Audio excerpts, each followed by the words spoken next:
नमस्कार,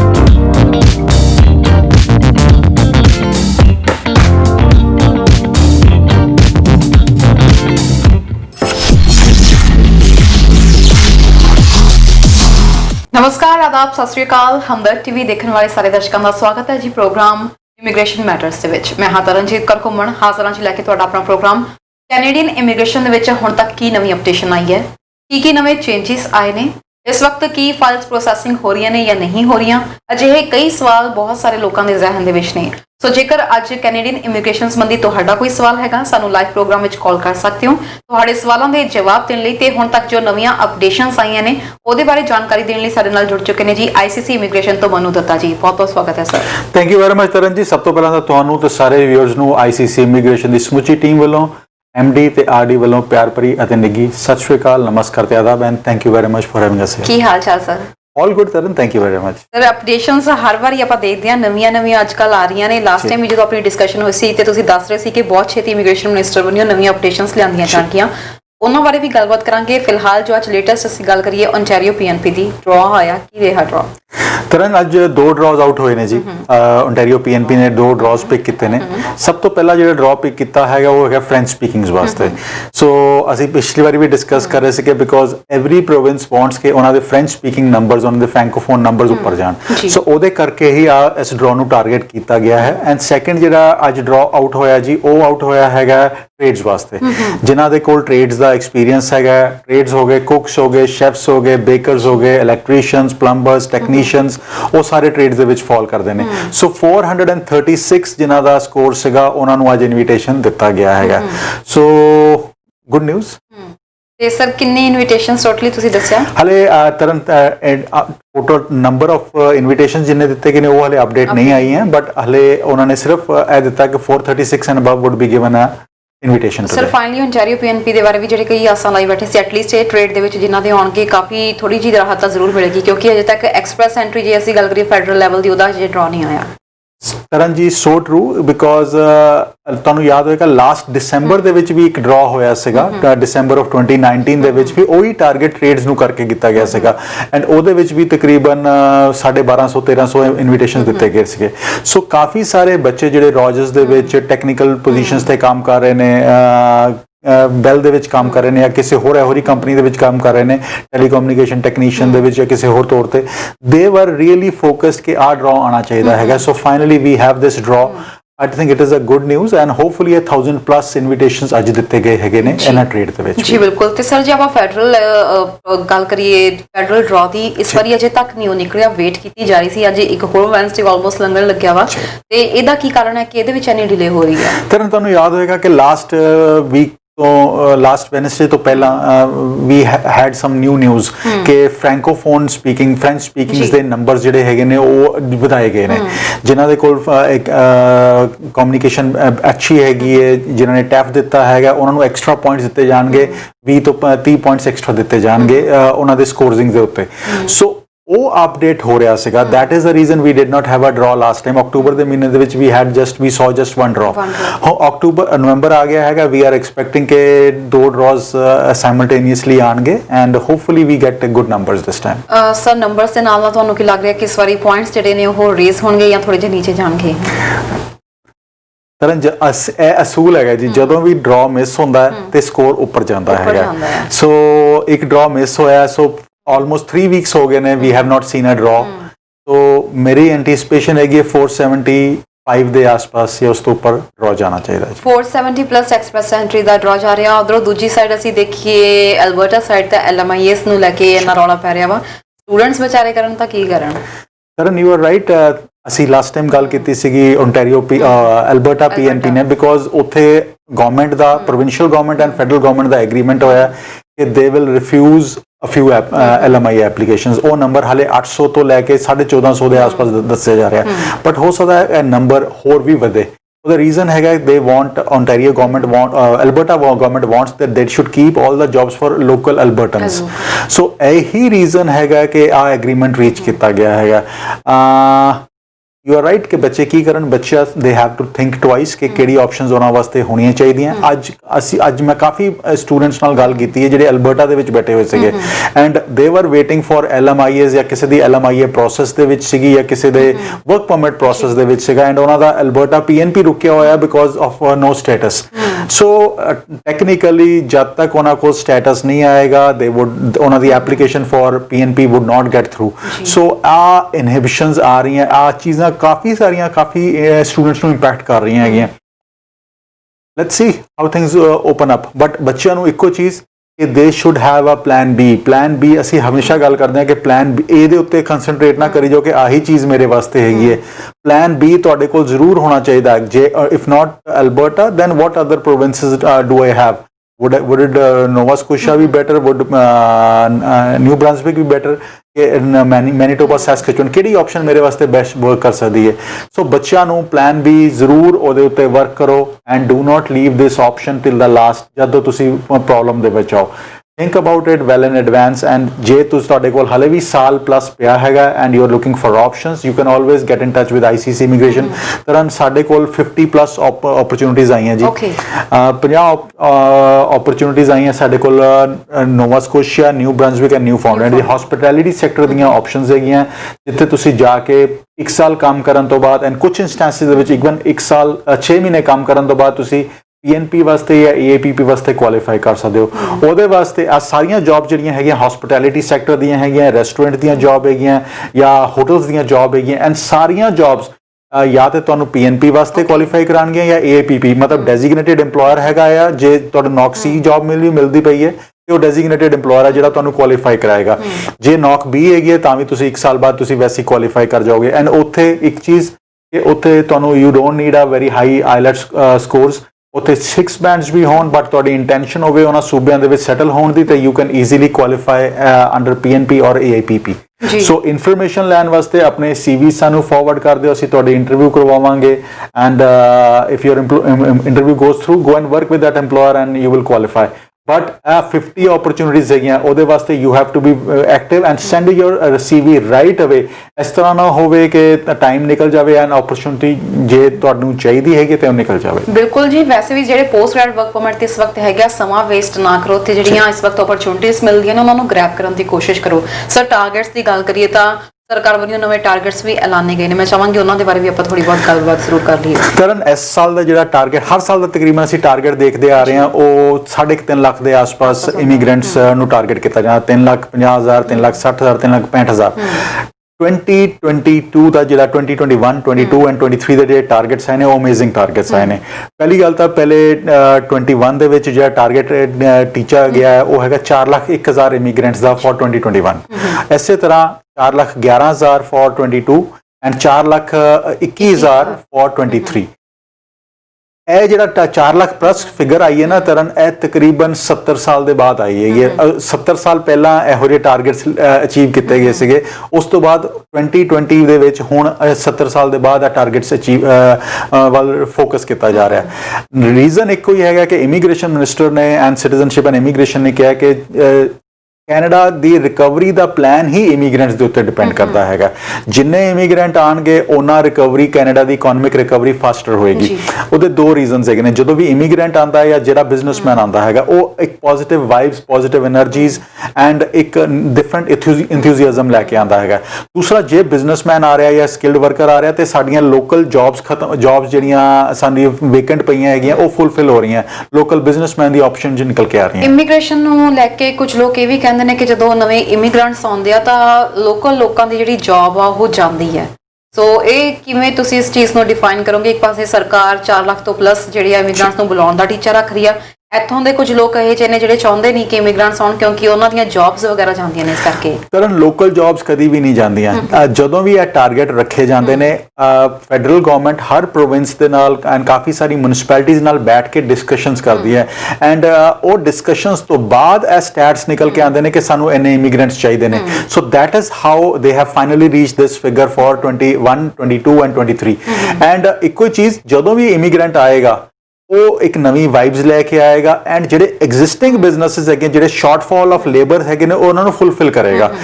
ਜੇ ਟਾਰਗੇਟ ਹੀ ਅਸੀਂ ਆਈਟੀ ਸੈਕਟਰ ਕਰ ਰਹੇ ਹਾਂ ਐਂਡ ਐਕਸਪ੍ਰੈਸ ਐਂਟਰੀ ਦੇ ਵਿੱਚ ਅਸੀਂ ਟਾਰਗੇਟ ਸਕਿਲਡ ਵਰਕਰ ਨੂੰ ਕਰ ਰਹੇ ਹਾਂ ਤੇ ਆਈਟੀ ਦੀਆਂ ਉਹ ਜੌਬਸ ਫੁੱਲਫਿਲ ਹੋ ਰਹੀਆਂ ਹੈਗੀਆਂ, ਉਹਦੇ ਵਿੱਚ ਇੱਕ ਬੜੀ ਓਪਰਚੁਨਿਟੀਜ਼ ਹੈਗੀਆਂ ਜਿਹੜੀਆਂ ਅਸੀਂ ਮਿਸ ਕਰ ਰਹੇ ਹਾਂ ਕੈਨੇਡਾ।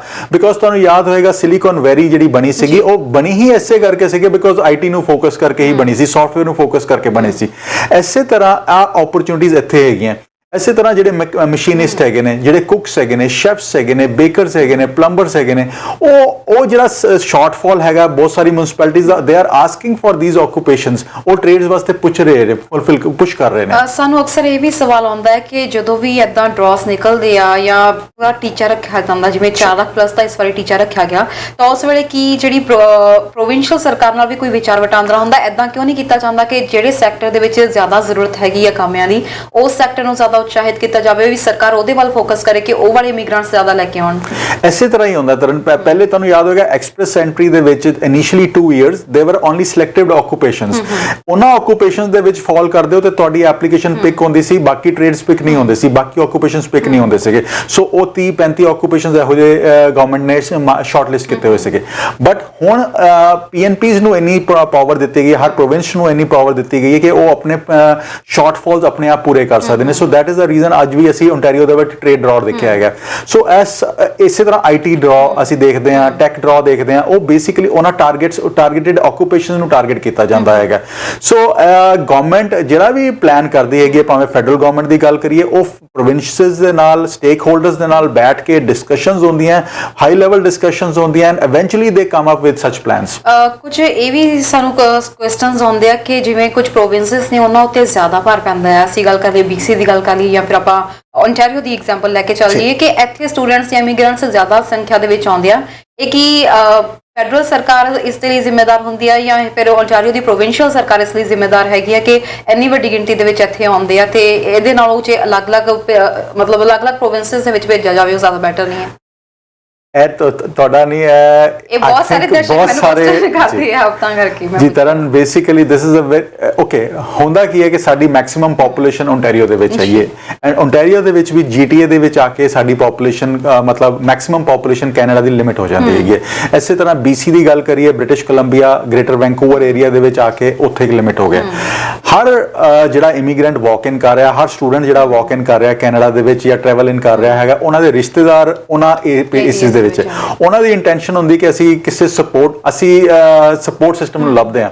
ਅਸੀਂ ਜਿੱਥੇ ਵੀ ਲੈਂਦੇ ਹਾਂ, ਅਸੀਂ ਫਰੈਂਡਸ ਦੇਖਦੇ ਹਾਂ, ਫੈਮਲੀਜ਼ ਦੇਖਦੇ ਹਾਂ, ਆਪਣੀ ਰਿਸ਼ਤੇਦਾਰੀ ਦੇਖਦੇ ਹਾਂ।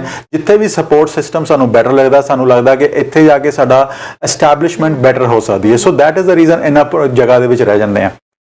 ਇਸੇ ਕਰਕੇ PNP ਸ਼ੁਰੂ ਕੀਤੇ ਗਏ ਨੇ, ਇਸੇ ਕਰਕੇ Nova Scotia, New Brunswick, New Foundland, Labrador, PI, ਉਹਨਾਂ ਤੇ ਫੋਕਸ ਨੰਬਰਸ PNP ਦੇ ਬੜੇ ਅਮੇਜ਼ਿੰਗ ਆ ਰਹੇ ਨੇ। ਪਿਛਲੇ ਟਾਰਗੇਟ ਜਿਹੜਾ ਉਹਨਾਂ ਨੇ ਪ੍ਰੋਗਰਾਮ ਸ਼ੁਰੂ ਕੀਤੇ ਸੀਗੇ, ਉਹਨਾਂ ਦੇ ਨੰਬਰਸ ਬੜੇ ਅਮੇਜ਼ਿੰਗ ਹੈਗੇ ਨੇ। ਉਹਨਾਂ ਦੇ ਕਰਕੇ ਉਹਨਾਂ ਦੀ ਪੋਪੂਲੇਸ਼ਨ ਉਹਨਾਂ ਪ੍ਰੋਵਿੰਸਸ ਦੀ ਵਧਣੀ ਸ਼ੁਰੂ ਹੋ ਗਈ। ਇਸੇ ਤਰ੍ਹਾਂ ਤੁਹਾਨੂੰ ਯਾਦ ਹੋਏਗਾ ਕਿ ਓਨਟਾਰੀਓ ਨੇ ਵੀ ਕਈ ਇਹੋ ਜਿਹੇ ਫੈਡਰਲ ਲੈਵਲ ਤੇ ਵੀ ਗੱਲ ਕਰੀਏ, RNIP ਹੈਗਾ, ਇਹੋ ਜਿਹੇ ਕਈ ਪ੍ਰੋਗਰਾਮਸ ਲਿਖੇ ਗਏ ਨੇ ਕਿ ਜਿਹਦੇ ਵਿੱਚ ਉਹਨਾਂ ਮਿਊਨਿਸਪੈਲਿਟੀਜ਼ ਨੂੰ ਜਿਨ੍ਹਾਂ ਨੂੰ ਖਾਸ ਸ਼ਾਰਟਫਾਲਸ ਹੈਗੀਆਂ ਉਹਨਾਂ ਨੂੰ ਬੂਸਟ ਕੀਤਾ ਜਾਵੇ। ਇਸੇ ਕਰਕੇ ਐਸੇ ਪ੍ਰੋਗਰਾਮ ਨੋਵਾ ਸੂਸੇ ਮਰੀ, ਥੰਡਰ ਬੇ, ਨਾਰਥਮੈਨ ਨਿਕਲ ਬੈਲਟ ਵਾਸਤੇ ਸ਼ੁਰੂ ਕੀਤੇ ਗਏ ਸੀਗੇ।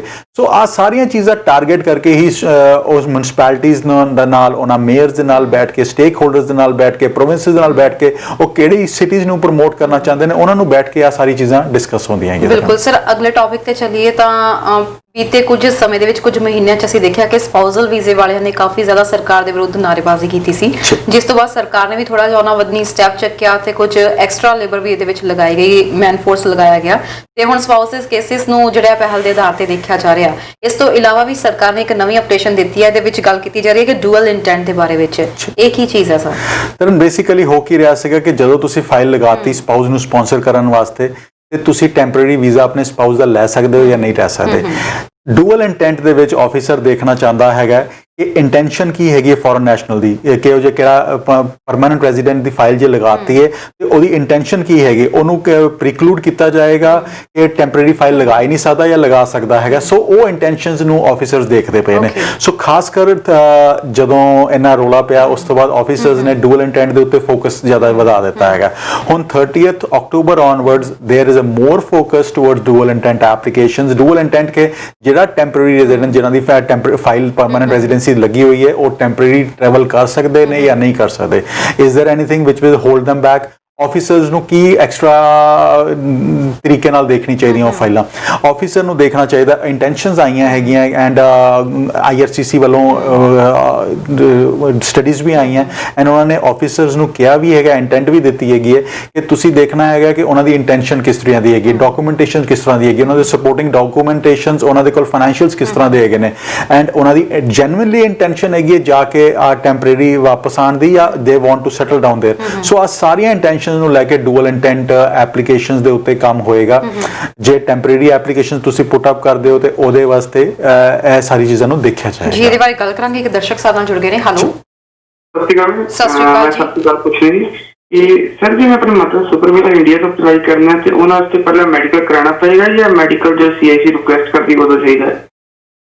ਜੀ ਤੁਸੀਂ ਟੀਵੀ ਸਕਰੀਨ ਤੇ ਆਨਸਰ ਸੁਣ ਸਕਦੇ ਹੋ ਜੀ। ਕਾਲ ਕਰਨ ਲਈ ਬਹੁਤ ਬਹੁਤ ਧੰਨਵਾਦ ਜੀ ਸਰ। ਸੁਪਰ ਵੀਜ਼ਾ ਵਾਸਤੇ ਇੰਟੈਂਸ਼ਨ ਮੈਡੀਕਲ ਤਾਂ ਆਉਂਦਾ ਹੈ ਜੇ ਆਫੀਸਰ ਰਿਕੁਐਸਟ ਕਰਦਾ ਹੈਗਾ ਐਂਡ ਉਹ ਵੀ ਜੇ ਤੁਸੀਂ ਖਾਸ ਕਿਸੇ ਇੰਡਸਟਰੀ ਦੇ ਵਿੱਚ ਕੰਮ ਕੀਤਾ ਹੋਇਆ, ਤੁਹਾਡੇ ਪੇਰੈਂਟਸ ਨੇ ਖਾਸ ਕਰ ਨਰਸਿੰਗ ਦੇ ਬੈਕਗ੍ਰਾਉਂਡ ਹੈਗੀ ਹੈ ਜਾਂ ਕੋਈ ਇਹੋ ਜਿਹੀ ਬੈਕਗ੍ਰਾਉਂਡ ਹੈਗੀ ਜਿਹਦੇ ਵਿੱਚ ਉਹਨਾਂ ਨੂੰ ਕੋਈ ਇਸ਼ੂ ਹੋ ਸਕਦਾ ਹੈ, ਉਹਨਾਂ ਇੰਟੈਂਸ਼ਨ ਉਹਨਾਂ ਜਾਂ ਏਜ ਬਹੁਤ ਜ਼ਿਆਦਾ ਹੈਗੀ ਹੈ ਜਿੱਥੇ ਆਫਿਸਰ ਨੂੰ ਲੱਗਦਾ ਕਿ ਇਹਨਾਂ ਦੇ ਹੋ ਸਕਦਾ ਕਿ ਸਪੈਂਡ ਮਨੀ ਜ਼ਿਆਦਾ ਕਰਨੀ ਪਵੇ, ਇਹਨਾਂ ਦੀ ਇੰਸ਼ੋਰੈਂਸ ਦੇ ਉੱਤੇ ਜ਼ੋਰ ਪਵੇ ਤੇ ਉਹਨਾਂ ਦੇ ਕੇਸਿਸ ਦੇ ਵਿੱਚ they will ask for medicals, otherwise they wood normally not, because ਤੁਸੀਂ ਇੰਸ਼ੋਰੈਂਸ ਬਾਏ ਕਰ ਰਹੇ ਹੋ, ਤੁਸੀਂ ਸਾਰੀ ਚੀਜ਼ਾਂ ਆਪਣੇ ਵਾਸਤੇ ਕਵਰ ਕਰ ਰਹੇ ਹੋ ਐਂਡ ਜਦੋਂ ਵੀ ਇੰਸ਼ੋਰੈਂਸ ਵੀ ਬਾਏ ਕਰੋ ਤੇ ਮੇਕ ਸ਼ੋਰ ਕਿ ਤੁਸੀਂ ਇਹੋ ਜਿਹੀ ਲੋਕਲ ਇੰਸ਼ੋਰੈਂਸ ਬਾਏ ਕਰੋ, ਆਪਣੇ ਇੰਸ਼ੋਰੈਂਸ ਐਡਵਾਈਜ਼ਰ ਨਾਲ ਬੈਠ ਕੇ ਡਿਸਕਸ ਕਰੋ ਜਿਹਦੇ ਵਿੱਚ ਪ੍ਰੀ ਐਗਜ਼ਿਸਟਿੰਗ ਕੰਡੀਸ਼ਨਸ ਨੂੰ ਕਵਰ ਕੀਤਾ ਜਾਵੇ। ਕਿਉਂਕਿ ਜੇ ਪੇਰੈਂਟਸ ਦੇ ਕੋਲ ਕੋਈ ਹਾਈਪਰਟੈਂਸ਼ਨ ਹੈਗੀ ਹੈ, ਕੋਈ ਹੋਰ ਇਹੋ ਜਿਹੀ ਚੀਜ਼ ਹੈਗੀ ਹੈ ਤੇ ਉਹਨਾਂ ਨੂੰ ਕਵਰ ਨਹੀਂ ਹੋਏਗਾ ਤੇ ਸਾਰੀਆਂ ਚੀਜ਼ਾਂ ਉਹਨੇ ਤੇ ਨਿਕਲ ਕੇ ਆਉਂਦੀਆਂ। ਸੋ ਪ੍ਰੀ ਐਗਜ਼ਿਸਟਿੰਗ ਕੰਡੀਸ਼ਨਸ ਨੂੰ ਜ਼ਰੂਰ ਕਵਰ ਕਰਦੀ ਹੋਵੇ ਤੁਹਾਡੀ ਇੰਸ਼ੋਰੈਂਸ ਪਾਲਿਸੀ। ਜੀ ਬਿਲਕੁਲ। ਤੇ ਸਰ ਅਸੀਂ ਡੂਅਲ ਇੰਟੈਂਟ ਦੇ ਉੱਤੇ ਗੱਲਬਾਤ ਕਰ ਰਹੇ ਸੀ, ਕੌਣ ਇਹ ਐਪਲੀਕੇਸ਼ਨਸ ਦੇ ਜ਼ਰੀਏ ਵਿਜ਼ਟਰ ਵੀਜ਼ਾ ਲਈ ਅਪਲਾਈ ਕਰ ਸਕਦੇ ਨੇ? ਜਿਨ੍ਹਾਂ ਨੇ ਐਪਲੀਕੇਸ਼ਨਸ ਲਗਾਉਣੀਆਂ ਨੇ ਅਜੇ ਉਹ ਕਰ ਸਕਦੇ ਨੇ ਜਾਂ ਜਿਨ੍ਹਾਂ ਦੀਆਂ ਲੱਗ ਚੁੱਕੀਆਂ ਨੇ ਉਹ ਵੀ ਕਰ ਸਕਦੇ ਨੇ? ਦੋਨੋਂ ਕਰ ਸਕਦੇ ਨੇ। ਤਰਨ ਜੇ ਮੈਰਿਜ ਹੋ ਚੁੱਕੀ ਹੈਗੀ ਹੈ ਤੇ ਤਾਂ ਵੀ ਤੁਸੀਂ ਡੂਅਲ ਇੰਟੈਂਟ ਲਗਾ ਕੇ ਇੱਥੇ ਆ ਕੇ ਵਿਜ਼ਿਟ ਵੀਜ਼ਾ ਤੇ ਕੈਨੇਡਾ ਆ ਕੇ ਇੱਥੇ ਆ ਕੇ ਆਪਣੀ ਫਾਈਲ ਪੁੱਟ ਅਪ ਕਰ ਸਕਦੇ ਹੋ। ਜੇ ਤੁਹਾਡੀ ਫਾਈਲ ਫਸਟ ਸਟੇਜ ਕ੍ਰਾਸ ਕਰ ਗਈ ਹੈਗੀ ਮਿਸਿਸਾਗਾ ਆਫਿਸ ਦੇ ਵਿੱਚੋਂ ਤਾਂ ਵੀ ਤੁਸੀਂ ਪੁੱਟ ਅਪ ਕਰ ਸਕਦੇ ਹੋ ਤਾਂ ਕਿ ਤੁਸੀਂ ਆਪਣੇ ਸਪਾਊਸ ਨੂੰ ਮਿਲਣ ਜਾ ਰਹੇ ਹੈਗੇ। ਸੋ ਇਹ ਦੋਨੋਂ ਕੰਡੀਸ਼ਨਸ ਦੇ ਵਿੱਚ ਤੁਸੀਂ ਫਾਈਲ ਪੁੱਟ ਅਪ ਕਰ ਸਕਦੇ ਹੋ। ਇਹਦੇ ਲਈ ਕੀ ਕੁਝ ਐਕਸਟਰਾ ਫਾਰਮੈਲਿਟੀਜ਼ ਵੀ ਨਾਲ ਪੂਰੀਆਂ ਕਰਨੀਆਂ ਪੈਣਗੀਆਂ? ਨਹੀਂ, ਜਦੋਂ ਤੁਸੀਂ ਆਪਣੀ ਸਬਮਿਸ਼ਨਸ ਪੁੱਟ ਅਪ ਕਰ ਰਹੇ ਹੋ ਤਾਂ ਸਬਮਿਸ਼ਨਸ ਦੇ ਵਿੱਚ ਆ ਸਾਰੀਆਂ ਚੀਜ਼ਾਂ ਤੁਹਾਡਾ ਕੰਸਲਟੈਂਟ ਨੂੰ ਐਡਰੈਸ ਕਰਨੀਆਂ ਚਾਹੀਦੀਆਂ ਕਿ ਤੁਹਾਡੀ ਇੰਟੈਂਸ਼ਨਸ ਕੀ ਹੈਗੀਆਂ, what you intend to do and ਉਹਦੇ ਤਰ੍ਹਾਂ ਦੇ ਸਪੋਰਟਿੰਗ ਐਵੀਡੈਂਸਸ ਤੁਸੀਂ ਪ੍ਰੋਵਾਈਡ ਕਰਨੇ। ਜੀ ਜਿਨ੍ਹਾਂ ਦੀ ਇਸ ਵਕਤ ਐਪਲੀਕੇਸ਼ਨਸ ਦੇ ਉੱਤੇ ਅਜੇ ਫੈਸਲਾ ਨਹੀਂ ਆਇਆ, ਆਲਮੋਸਟ ਆਖਰੀ ਕੰਡੀਸ਼ਨਸ ਦੇ ਸਟੇਜ ਦੇ ਉੱਤੇ ਹੈਗੀਆਂ ਨੇ, ਕਿ ਉਹ ਵੀ ਅਪਲਾਈ ਕਰ ਸਕਦੇ ਨੇ ਇਸ ਦੇ ਲਈ? ਬਿਲਕੁਲ ਕਰ ਸਕਦੇ ਨੇ ਤਰਨ। ਵੈਸੇ ਮਾਰਚ ਅਪ੍ਰੈਲ ਦੀਆਂ ਜਿਹੜੀਆਂ ਫਾਈਲਸ ਲੱਗੀਆਂ ਹੋਈਆਂ ਸੀ ਸਪਾਊਸਲ ਐਪਲੀਕੇਸ਼ਨਸ, ਉਹਨਾਂ ਤੇ ਹੁਣ file numbers आने शुरू हुए हैं. So yes, it has taken a lot of time and hopefully by December we will have some good news for all these applicants. ਬਿਲਕੁਲ ਸਰ। ਤੇ ਇੱਕ ਜਿਹੜੇ ਟਰੈਵਲਰਸ ਇਸ ਵਕਤ ਇੱਥੇ ਆ ਰਹੇ ਨੇ, ਸਰਕਾਰ ਨੇ ਉਹਨਾਂ ਲਈ ਇੱਕ ਨਵੀਂ ਐਪ ਸਟਾਰਟ ਕੀਤੀ ਹੈ, ਕਿੰਨੀ ਕੁ ਜ਼ਰੂਰੀ ਹੈ ਉਹ ਸਭ ਲਈ? ਬਿਲਕੁਲ ਤਰ੍ਹਾਂ ਨਵੀਂ ਐਪ ਸ਼ੁਰੂ ਕੀਤੀ ਗਈ ਹੈ ਜੀ। 21 ਨਵੰਬਰ ਤੋਂ ਇਹ ਐਪ ਦੇ ਉੱਤੇ ਕੰਮ ਹੋਣਾ ਸ਼ੁਰੂ ਹੋ ਜਾਏਗਾ। So before travelling to Canada, ਹਰ ਟਰੈਵਲਰ ਨੂੰ ਜਿਹਦੀ ਫਾਈਨਲ ਡੈਸਟੀਨੇਸ਼ਨ ਕੈਨੇਡਾ ਹੈਗੀ ਹੈ, ਭਾਵੇਂ ਬਾਈ 에ਅਰ ਆ ਰਹੇ ਨੇ, ਬਾਈ ਸ਼ਿਪ ਆ ਰਹੇ ਨੇ, ਜਿਸ ਤਰ੍ਹਾਂ ਵੀ ਕੈਨੇਡਾ ਟਰੈਵਲ ਕਰ ਰਹੇ ਨੇ, ਉਹਨਾਂ ਨੂੰ ਆਪਣੀ ਇਨਫੋਰਮੇਸ਼ਨ ਪੁੱਟ ਅਪ ਕਰਨੀ ਪਏਗੀ। ਐਂਡ ਇਨਫੋਰਮੇਸ਼ਨ ਦੇ ਵਿੱਚ ਜਾਣਾ ਕੀ ਹੈਗਾ ਕਿ ਤੁਹਾਡੀ ਕੰਟੈਕਟ ਇਨਫੋਰਮੇਸ਼ਨ ਜਾਣੀ ਹੈ, ਕਿੱਥੇ ਤੁਸੀਂ ਰਹੋਗੇ ਐਂਡ ਤੁਹਾਡਾ ਕੁਆਰੰਟਾਈਨ ਦਾ ਪਲਾਨ ਐਂਡ ਐਡਰੈਸ ਕੀ ਹੈਗਾ। ਸੋ ਆਹ ਸਾਰੀ ਇਨਫੋਰਮੇਸ਼ਨ ਤੁਸੀਂ ਪੁੱਟ ਅਪ ਕਰਨੀ ਹੈਗੀ ਹੈ ਐਂਡ ਆਹੀ ਸਾਰੀ ਇਨਫੋਰਮੇਸ਼ਨ ਉਸ ਐਪ ਦੇ ਵਿੱਚ ਪ੍ਰੋਵਾਈਡ ਕੀਤੀ ਜਾਏਗੀ ਤੁਹਾਡੇ ਤੋਂ। ਜੀ ਇਹਦੇ ਬਾਰੇ ਗੱਲ ਕਰਾਂਗੇ ਕਿ ਦਰਸ਼ਕ ਜੁੜ ਗਏ ਨੇ। ਹੈਲੋ ਹੈਲੋ, ਸਤਿ ਸ਼੍ਰੀ ਅਕਾਲ ਮੈਡਮ। ਸਤਿ ਸ਼੍ਰੀ ਅਕਾਲ ਜੀ, ਕਿੱਥੋਂ ਬੋਲ ਰਹੇ ਹੋ? ਮੈਡਮ ਫਰੈਂਪਟਨ ਤੋਂ ਬੋਲਦੇ ਆ ਜੀ। ਤੇ ਮੇਰੇ ਨਾ ਹਸਬੈਂਡ ਆਏ ਇੰਡੀਆ ਤੋਂ, ਹੋ ਗਏ ਉਹਨਾਂ ਨੂੰ 20 ਦਿਨ, ਤੇ ਉਹ ਸੁਪਰ ਵੀਜ਼ੇ ਤੇ ਆ। ਉਹਨਾਂ ਦੀ ਜਿਹੜੀ ਹੈਗੀ ਆ ਸੁਪਰ ਵੀਜ਼ੇ ਦੀ ਪਾਸਪੋਰਟ ਦੀ ਵੈਲਿਡਿਟੀ ਹੋ ਗਈ 21 ਦਸੰਬਰ ਤੱਕ, ਮਤਲਬ 1 ਮਹੀਨਾ ਇੱਕ ਰਹਿ ਗਿਆ 1 ਸਾਲ ਦਾ। ਤੇ ਉਹ ਇੰਡੀਆ ਤੋਂ ਜਦੋਂ ਆਏ ਪਾਸਪੋਰਟ ਉਹਨਾਂ ਨਿਊ ਕਰਾਇਆ ਹੈ ਤੇ ਹੁਣ ਉਹਨਾਂ ਦੀ ਵੇਖੀ ਸੀ ਤੇ ਸਟੈਂਪ ਉਹਨਾਂ ਨੇ ਲਾਈ, ਪਰ ਇਹਨਾਂ ਦੀ 2019 ਚ ਉਹਨਾਂ ਨੇ 2 ਸਾਲ ਦੀ ਐਂਟਰੀ ਦਿੱਤੀ। ਉਹ ਮਈ ਆਪਣਾ 11 ਨੂੰ ਇਹਨਾਂ ਦੀ ਹੋਣੇ 2 ਸਾਲ। ਤੇ ਹੁਣ ਸਾਨੂੰ ਇਹ ਨਹੀਂ ਪਤਾ ਲੱਗਦਾ ਵੀ ਇਹ ਟੈਨਸ਼ਨ ਪਵਾਈ ਹੈ ਕਿ ਉਸੇ ਹੀ ਮਤਲਬ ਜਿਹੜੀ 2 ਸਾਲ ਦੀ ਪਈ ਉਹਦੇ ਵਿੱਚ ਅਪ੍ਰੈਲ ਚ ਕਰ ਗਈ। ਜੀ ਤੁਸੀਂ ਟੀਵੀ ਸਕਰੀਨ ਤੇ ਆਨਸਰ ਸੁਣ ਸਕਦੇ ਹੋ ਜੀ। ਕਾਲ ਕਰਨ ਲਈ ਤੁਹਾਡਾ ਬਹੁਤ ਬਹੁਤ ਸ਼ੁਕਰੀਆ। ਇੱਕ ਦਰਸ਼ਕ ਹੋਰ ਜੁੜ ਗਏ ਨੇ। ਹੈਲੋ, ਸਤਿ ਸ਼੍ਰੀ ਅਕਾਲ ਜੀ। ਸਤਿ ਸ਼੍ਰੀ ਅਕਾਲ ਜੀ, ਕਿੱਥੋਂ ਬੋਲ ਰਹੇ ਹੋ? ਹਾਂਜੀ, ਮੈਂ ਏਰੀਆ ਤੋਂ ਬੋਲਦਾ ਜੀ। ਜੀ ਕੀ ਸਵਾਲ ਹੈ? ਹਾਂਜੀ, ਮੇਰੇ ਕੋਲ 10 ਸਾਲ ਦਾ ਮਲਟੀਪਲ ਹੈਲੋ ਕਾਲ ਡ੍ਰੌਪ ਜੀ, ਸ਼ਾਇਦ ਸਾਡੇ ਦਰਸ਼ਕ ਦੀ ਕਾਲ ਜਿਹੜੀ ਆ ਉਹ ਕੱਟੀ ਗਈ ਹੈ ਤੇ ਸਰ ਇੱਕ ਹੋਰ ਦਰਸ਼ਕ ਜੁੜ ਗਏ ਨੇ, ਉਹਨਾਂ ਦੀ ਅਸੀਂ ਕਾਲ ਲੈ ਲਈਏ। ਹੈਲੋ, ਜੀ ਸਤਿ ਸ਼੍ਰੀ ਅਕਾਲ ਮੈਮ। ਸਤਿ ਸ਼੍ਰੀ ਅਕਾਲ ਜੀ, ਕਿੱਥੋਂ ਬੋਲ ਰਹੇ ਹੋ? ਮੈਂ ਮੋਂਟਰੀਅਲ ਤੇ ਬੋਲਦਾ ਮੈਮ, ਰਵਿੰਦਰ। ਜੀ ਸਰ ਦੱਸੋ ਕੀ ਸਵਾਲ ਹੈ?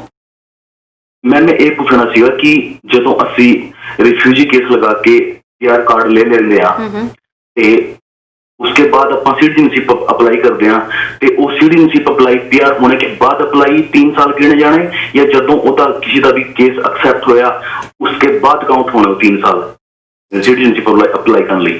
थैंक यू ਜੀ। ਤੁਸੀਂ ਟੀਵੀ ਸਕਰੀਨ ਤੇ ਆਨਸਰ ਸੁਣ ਸਕਦੇ ਹੋ ਜੀ। ਕਾਲ ਕਰਨ ਲਈ ਬਹੁਤ ਬਹੁਤ ਸ਼ੁਕਰੀਆ। ਇੱਕ ਦਰਸ਼ਕ ਜੁੜ ਗਏ ਨੇ ਹੋਰ। ਹੈਲੋ ਹੈਲੋ ਜੀ, ਸ਼ਾਇਦ ਫੋਨ ਡਿਸਕਨੈਕਟ ਹੋ ਗਿਆ ਜੀ। ਸਰ ਆਪਾਂ ਇੱਕ ਇੱਕ ਕਰਕੇ ਇਹਨਾਂ ਦੇ ਰਿਪਲਾਈ ਕਰੀਏ। ਇੱਕ ਜਿਨ੍ਹਾਂ ਨੇ ਆਪਣੇ ਹਸਬੰਡ ਦੇ ਬਾਰੇ ਵਿੱਚ ਗੱਲ ਕਰ ਰਹੇ ਸੀਗੇ ਕਿ ਉਹਨਾਂ ਦਾ ਤਰਨ ਜਦੋਂ ਵੀ ਪਾਸਪੋਰਟ ਪੋਰਟ ਆਫ ਐਂਟਰੀ ਤੋਂ ਐਂਟਰ ਕਰਦੇ ਹੈਗੇ ਹੋ ਐਂਡ ਉਦੋਂ ਇੰਸ਼ੋਰੈਂਸ ਪਾਲਿਸੀ ਪ੍ਰੈਜ਼ੈਂਟ ਕਰਨੀ ਹੁੰਦੀ ਹੈ ਸੀਬੀਐਸਈ ਆਫੀਸਰਸ ਨੂੰ ਜਾਂ officers the port of entry.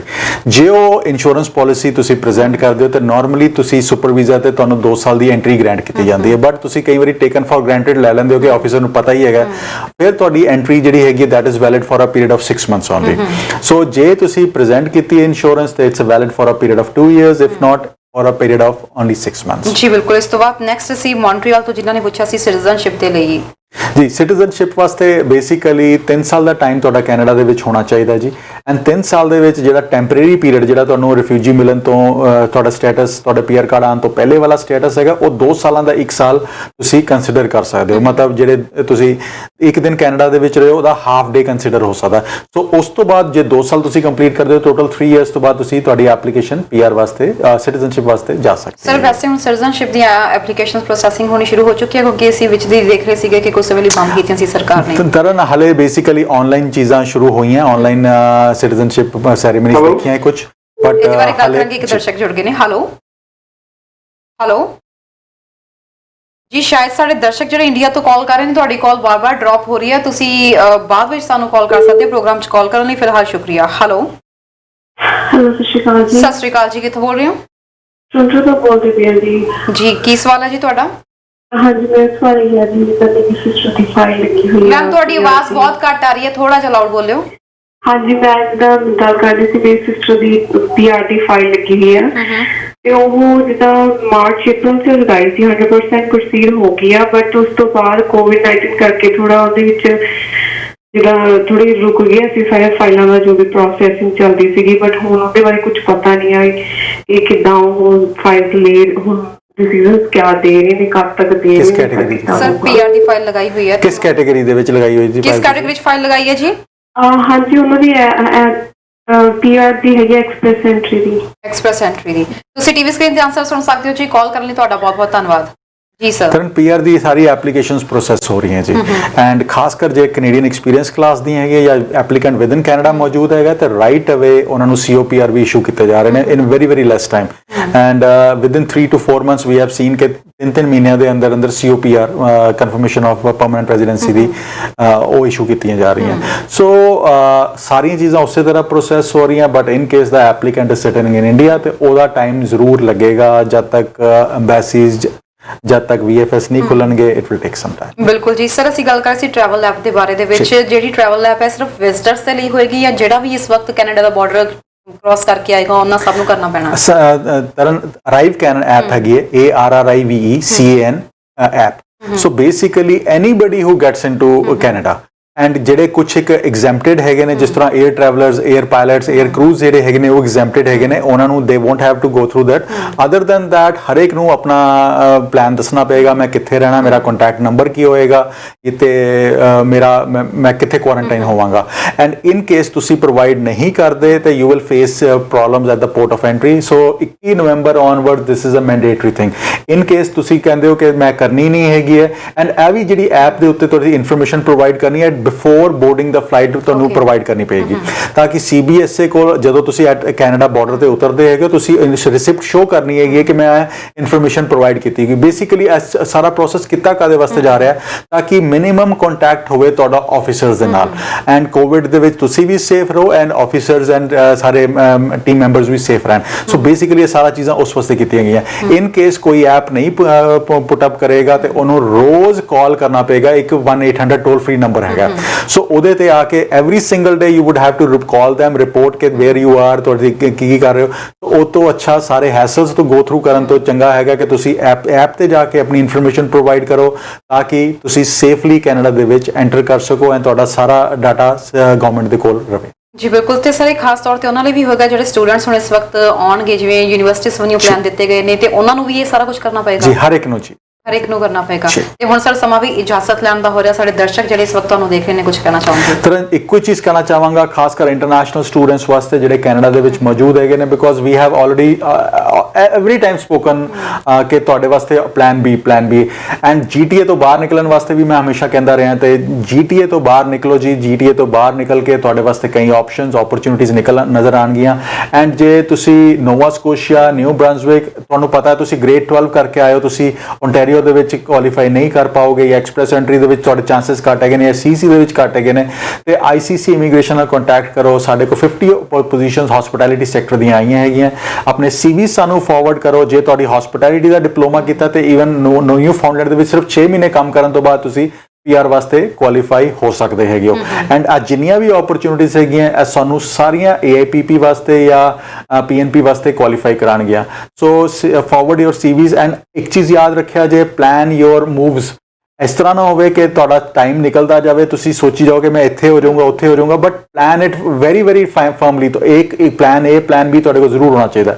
ਜੇ ਓਨਟਾਰੀਓ ਤੁਹਾਡੇ ਵਾਸਤੇ ਕੰਮ ਨਹੀਂ ਕਰ ਰਿਹਾ, ਐਲਬਰਟਾ ਤੁਹਾਡੇ ਵਾਸਤੇ ਕੰਮ ਨਹੀਂ ਕਰ ਰਿਹਾ, BC ਤੁਹਾਡੇ ਵਾਸਤੇ ਕੰਮ ਨਹੀਂ ਕਰ ਰਿਹਾ, ਤੇ ਪਲਾਨ ਔਨ ਥੀਸ ਓਪਰਚੁਨਿਟੀਜ਼। ਸੋ ਉਹਦੇ ਵਾਸਤੇ get in touch with us ICC immigration ਤੇ ਸਾਡਾ ਫੋਨ ਨੰਬਰ ਹੈਗਾ ਜੀ 9054612424 ਜਾਂ ਫਿਰ ਤੁਸੀਂ ਈਮੇਲ ਕਰ ਸਕਦੇ ਹੋ info@iccimmigration.ca। ਬਿਲਕੁਲ ਜੀ, ਬਹੁਤ ਬਹੁਤ ਸ਼ੁਕਰੀਆ ਜੀ ਸਾਡੇ ਪ੍ਰੋਗਰਾਮ 'ਚ ਆਉਣ ਲਈ ਤੇ ਜਾਣਕਾਰੀ ਦੇਣ ਲਈ। Thank you very much. So ਦੋਸਤੋ, ਇਸ ਵਕਤ ਜਿਵੇਂ ਅਸੀਂ ਦੇਖ ਰਹੇ ਹਾਂ ਕਿ ਹਰ ਰੋਜ਼ ਨਵੀਆਂ ਪਟੀਸ਼ਨਸ ਆ ਰਹੀਆਂ ਨੇ ਕੈਨੇਡੀਅਨ ਇਮੀਗ੍ਰੇਸ਼ਨ ਦੇ ਵਿੱਚ। ਸੋ ਕੋਈ ਵੀ ਜਾਣਕਾਰੀ ਤੁਸੀਂ ICC ਇਮੀਗ੍ਰੇਸ਼ਨ ਤੋਂ ਚਾਹੁੰਦੇ ਹੋ, ਮਨੂ ਦੱਤਾ ਜੀ ਦੇ ਨਾਮ ਦੇ ਨਾਲ ICC ਦੀ ਸਾਰੀ ਵੈਬਸਾਈਟ ਵੀ ਨਾਲ ਅਸੀਂ ਦਿੱਤੀ ਹੈ, ਨਾਲ ਈਮੇਲ ID ਦਿੱਤੀ ਹੈ, ਨਾਲ ਇਹਨਾਂ ਦਾ ਫੋਨ ਨੰਬਰ ਪ੍ਰੋਵਾਈਡ ਕੀਤਾ ਹੈ, ਤੁਸੀਂ ਇੱਥੇ ਕਾਲ ਕਰ ਸਕਦੇ ਹੋ। ਫਿਲਹਾਲ ਪ੍ਰੋਗਰਾਮ ਦੇਖਣ ਲਈ ਤੁਹਾਡਾ ਬਹੁਤ ਬਹੁਤ ਧੰਨਵਾਦ। ਦੇਖਦੇ ਰਹੋ ਹਮਦਰਦ TV। ਸਤਿ ਸ਼੍ਰੀ ਅਕਾਲ।